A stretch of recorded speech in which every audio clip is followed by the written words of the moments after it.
प्रिय मित्रों, ओम वास्तु ज्योतिष चैनल में आपका हार्दिक अभिनंदन। श्रीमद् भगवद गीता का 14वें अध्याय का आपको पाठ हम वीडियो के माध्यम से सुनाने जा रहे हैं।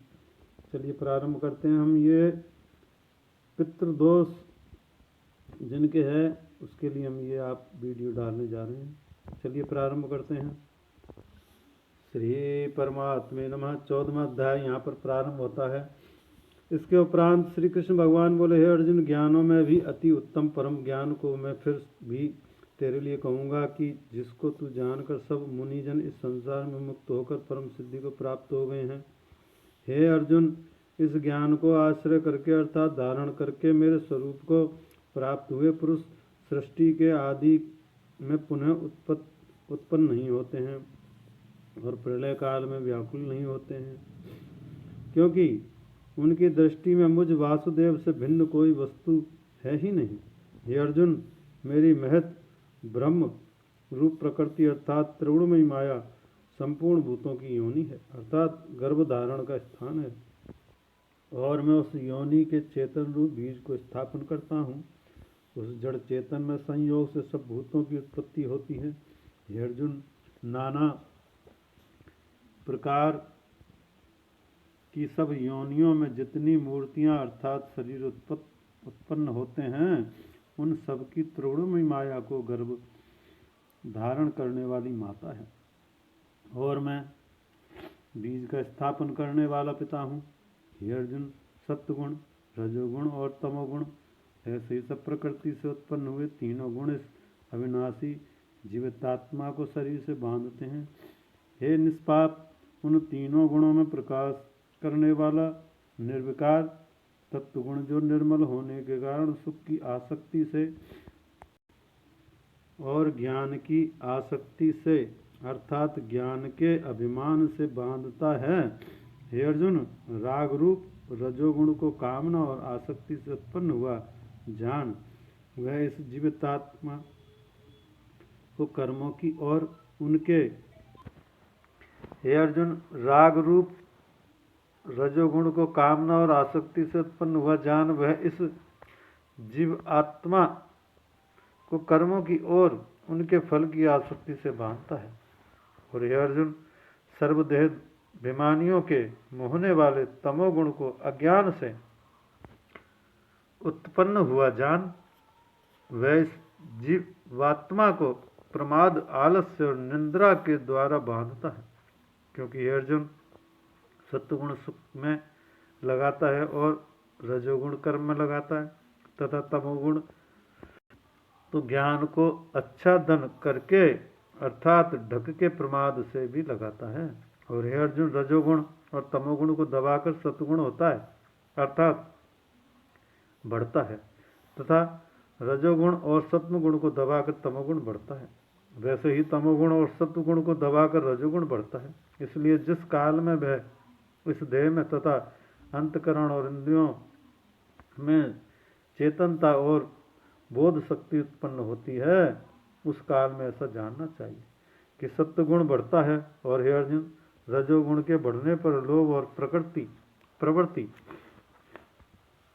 अर्थात सांसारिक चेष्टा तथा सब प्रकार के कर्मों का स्वार्थ बुद्धि से आरंभ एवं अशांति अर्थात मन की चंचलता और विषय भोगों की लालसा, ये सब उत्पन्न होते हैं।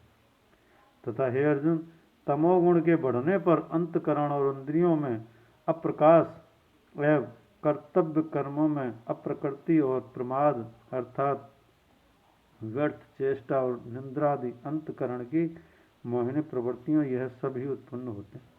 हे अर्जुन, यह सब जीवात्मा सत्वगुण की वृद्धि में मृत्यु को प्राप्त होता है, तब तो उत्तम कर्म करने वालों को मल रहित अर्थात दिव्य स्वर्ग आदि लोगों को प्राप्त होता है। रजोगुण के बढ़ने पर अर्थात जिस काल में रजोगुण बढ़ता है, उस काल में मृत्यु को प्राप्त होकर कर्मों की आसक्ति वाले मनुष्य में उत्पन्न होता है, तथा तमोगुण के बढ़ने पर मरा हुआ पुरुष, कीट, पुरुष आदि मूढ़ योनि में उत्पन्न होता है, क्योंकि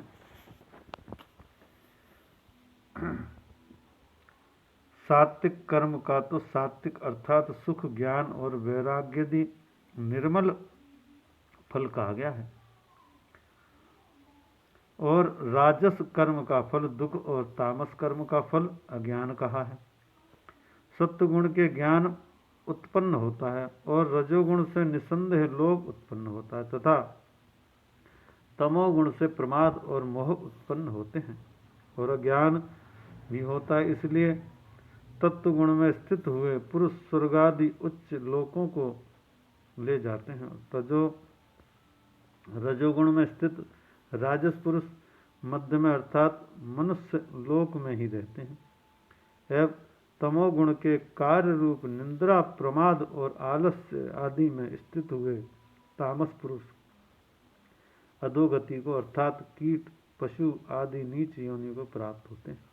हे अर्जुन, जिस काल में दृष्टा अर्थात समदृष्टि चेतन में एक ही भाव से स्थित हुआ साक्षी पुरुष तीनों गुणों के सिवाय अन्य किसी को करता नहीं देखता है, अर्थात गुण ही गुणों में बरतते हैं ऐसा देखता है, और तीनों गुणों से अति परे सच्चिदानंद स्वरूपम मुझ परमानंद को, परमात्मा को तत्व से जानता है, उस काल में वह पुरुष मेरे स्वरूप को प्राप्त होता है तथा यह पुरुष इन स्थूल शरीर की उत्पत्ति के कारण तीनों गुणों को उल्लंघन करके जन्म, मृत्यु, वृद्धावस्था और सब प्रकार से दुखों से मुक्त हुआ परमानंद को प्राप्त होता है। इस प्रकार भगवान के रहस्यमय वचनों को सुनकर अर्जुन ने पूछा, हे पुरुषोत्तम, इन तीनों गुणों से अतीत हुआ पुरुष किन किन लक्षणों से युक्त होता है और किस प्रकार आचरण करने वाला तथा हे प्रभु, मनुष्य किस